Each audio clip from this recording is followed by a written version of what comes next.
Hello, कशा आहात सगळे? आजचा दिवस जरा आमच्यासाठी खासच होता, कारण की आज दीप अमावस्यासुद्धा आहे आणि अंशूच्या पप्पांचा आज वाढदिवससुद्धा होता.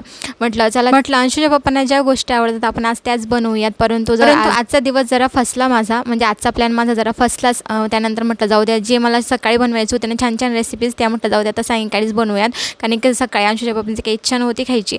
मग इकडे मी अंशूला आधी ओवाळून घेतलं, कारण का दीप अमावस्यासुद्धा आहे म्हणून थोडं ओवाळून घेतलं मी त्याला. आणि त्यानंतर मी छोटंसं डेकोरेशन केलं. बलून आणले होते, ते पण अंशूसाठीच आणलेले होते, कारण की त्याला खूप इच्छा होती. ते बलून बघितल्यावर त्याला तर बरं वाटतं, म्हणून म्हटलं चला आपण थोडेसे बलून मागूयात आणि ते थोडंसं डेकोरेशन करूयात.